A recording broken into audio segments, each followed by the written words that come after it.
Quem nunca teve aquela sensação esquisita de já ter vivido um momento, mesmo sabendo que é a primeira vez que ele acontece? Sabe, tudo parece familiar demais.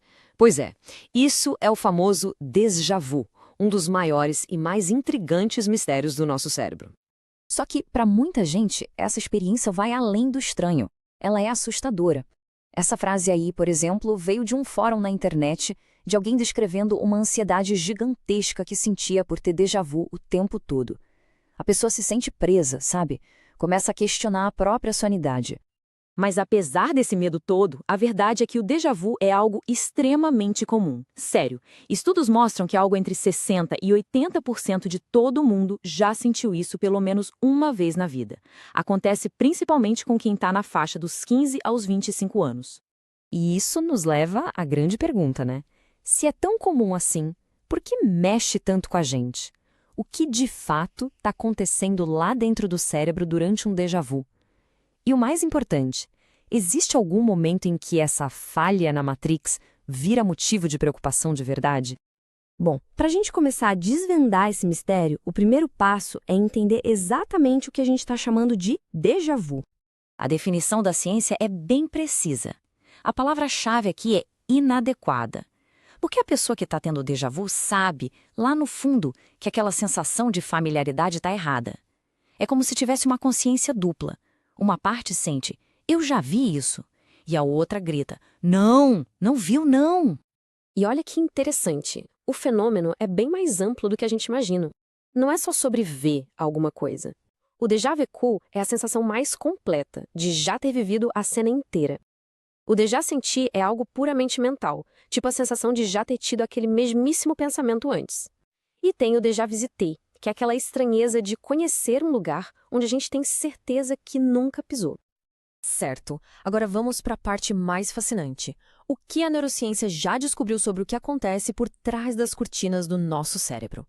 Bom, a teoria mais direta é que o déjà vu é tipo um pequeno bug cerebral, uma falhinha momentânea no sistema, sabe?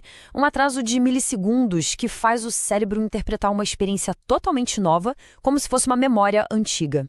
E existem duas hipóteses principais para explicar esse bug. A do processamento duplo diz que é uma pequena dessincronização. É como se a informação chegasse no cérebro por dois caminhos diferentes e um deles desse uma atrasadinha. Aí o cérebro pensa, ué, já recebi isso aqui antes. A outra, da discrepância de memória, sugere que o sistema que identifica o que é familiar pra gente é ativado por engano e acaba carimbando uma coisa nova como se fosse antiga. E aqui a gente consegue ver os atores principais dessa peça.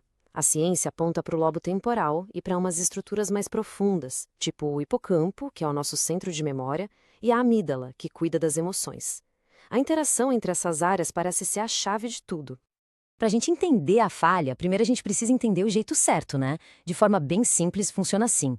O neocórtex temporal percebe o mundo à nossa volta, o hipocampo age como se fosse um arquivista, guardando essa percepção, e a amígdala vai lá e carimba essa memória com uma emoção. Medo, alegria, surpresa. O déjà vu, então, seria tipo um curto-circuito nesse sistema. A informação que está sendo gravada como nova é, no mesmo instante, reproduzida como se fosse uma memória antiga. Imagina só, é como apertar o botão de gravar e o de tocar ao mesmo tempo. Uma loucura! Ok, entendemos as teorias, mas vamos voltar para aquela ansiedade do começo. Como é que a gente sabe se isso é só um bug inofensivo ou se é algo mais sério? Esse medo, como a gente vê em outra postagem de um fórum, é muito real para algumas pessoas. A ligação entre déjà vu e problemas neurológicos como epilepsia aparece muito na internet, e isso acaba aumentando a ansiedade de quem tem experiência com frequência. Então, o ponto principal é, para a esmagadora maioria das pessoas, essa experiência é benigna. É só uma peculiaridade do cérebro, não um sinal de doença. Fatores como estresse e cansaço podem até fazer com que aconteça mais vezes. No entanto, existem sim alguns sinais de alerta. Se o déjà vu vier junto com outros sintomas físicos ou emocionais muito intensos, como perder a consciência, ter movimentos que não dá para controlar ou sentir um medo avassalador, aí sim é muito importante procurar uma avaliação médica. Nesses casos, que são bem mais raros, o déjà vu pode ser o que os médicos chamam de aura. É como se fosse um sinal de aviso de que uma crise epiléptica está para começar ali no lobo temporal. É a atividade elétrica anormal nessa região que causa tanto a sensação de familiaridade quanto os outros sintomas.